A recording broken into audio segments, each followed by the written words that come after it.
अस्सलाम वालेकुम। हाय दोस्तों, कैसे हैं आप लोग। तो आज की वीडियो बहुत ही खास होने वाली है, इसलिए आप लोगों से गुजारिश है कि वीडियो को पूरी देखें। घरेलू वर्कर के वर्क परमिट को हमेशा के लिए जो है तो कैंसिल किया जा सकता है, बैन हो सकता है उस पर। अफसर पोर्टल के इंतजामिया ने सभी को खबरदार किया है कि जालसाजों से होशियार रहें।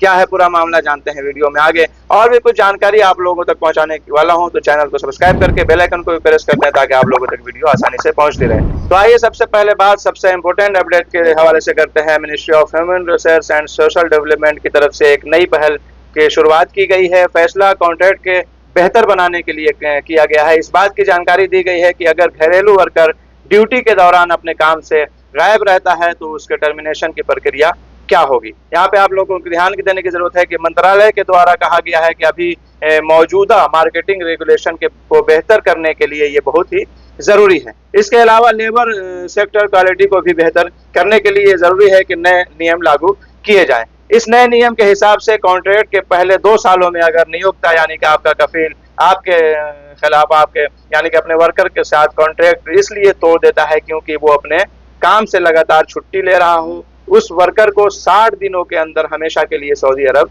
छोड़ना पड़ेगा।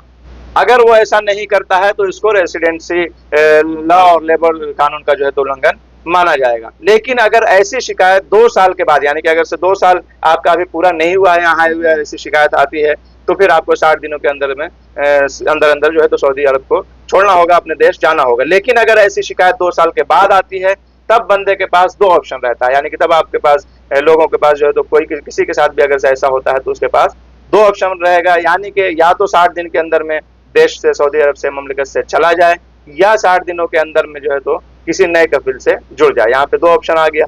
पहले वाले ऑप्शन में आपके पास पहले वाले इसमें जो है तो कोई ऑप्शन नहीं है, डायरेक्ट आपको 60 दिन के अंदर में ममलिकत से जाना ही होगा। लेकिन अगर से 2 साल पूरा होने के बाद पहला कॉन्ट्रैक्ट जो होता है वो पूरा होने के बाद ऐसा मामला आता है तो या तो आप यहाँ से जाइए या तो नया कफील से जोड़ सकते हैं, किसी नए नियोक्ता के साथ जो है तो आप ले सकते हैं, यानी कि तनाजुल ले सकते हैं। कहा गया है कि कर्मचारी समेत नियोक्ताओं के अधिकारों की रक्षा के लिए नया नियम लाया जाएगा ताकि कोई भी किसी के अधिकार का हनन न कर सके।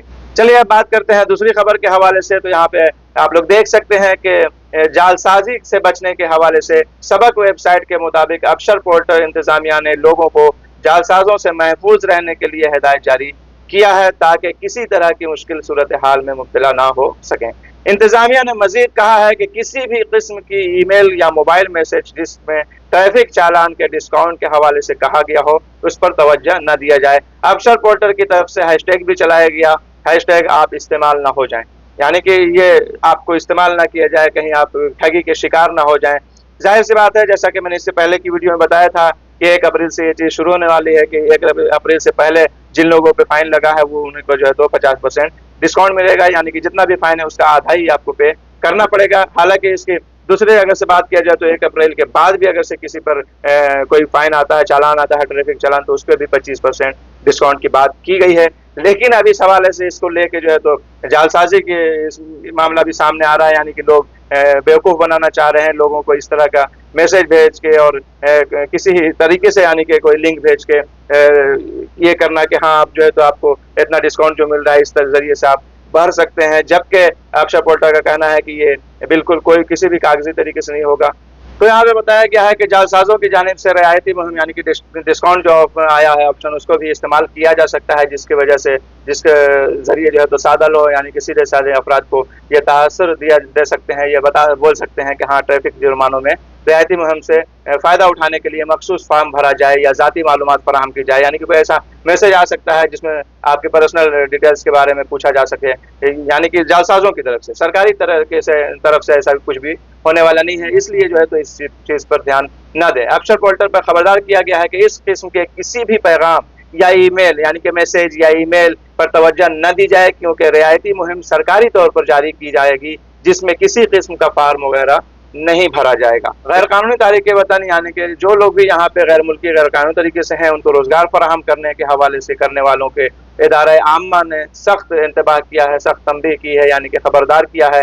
सऊदी खबर रसाई एजेंसी SPA के मुताबिक गिरफ्तार किए जाने वाले गैर मुल्कियों में अकामा कानून की खिलाफ वर्जी पर 14,323, कानून मेहनत की खिलाफ वर्जी पर 2,404, जबकि सरहदी यानी कि बॉर्डर सिक्योरिटी लॉ के खिलाफ वर्जियों पर 4,778 अफराद को हिरासत में लिया गया है। सिक्योरिटी अदारे की जानिब से जारी रिपोर्ट में मजीद कहा गया है कि सरहदी कानून के खिलाफ वर्जी यानी कि बॉर्डर सिक्योरिटी लॉ के जो उल्लंघन की बात है, उसमें जो लोग गिरफ्तार हुए हैं वो कई अलग अलग कंट्रियों से, कई अलग देशों से ताल्लुक रखने वाले लोग हैं। तो बहरहाल इस तरीके से ममलकत में और हमेशा ही जो है तो सबसे ज्यादा अकामा कानून की खिलाफ वर्जी करने वालों को गिरफ्तार किया जाता है। तो इस बार भी जैसा कि आप लोग देख सकते हैं कि 14,323 लोग ऐसे हैं जो कि अकामा कानून की खिलाफ वर्जी कर रहे थे, यानी रेजिडेंसी लॉ का उल्लंघन कर रहे थे, जिन्हें की अरेस्ट किया गया।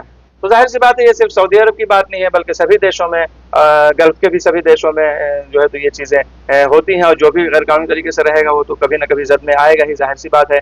तो यहाँ पे रेसिडेंसी और लेबर लॉ नियमों के उल्लंघन में 90 प्रवासियों को गिरफ्तार किया गया है। अभियान जारी, ये ओमान की खबर है, तो ओमान में भी ऐसी खबरें हैं जो कि 90 लोगों को फिलहाल गिरफ्तार किया गया है जो कि रेसिडेंसी लॉ का उल्लंघन कर रहे थे। तो इस तरीके की खबरें आती रहती हैं, लोगों को इससे बचने की जरूरत है, होशियार रहने की जरूरत है, कहीं भी रहें तो कानूनी तौर पर रहें, यही आपके लिए बेहतर है। तो चलते हैं, मिलेंगे नेक्स्ट वीडियो में, अपना ख्याल रखें, खुदा हाफिज।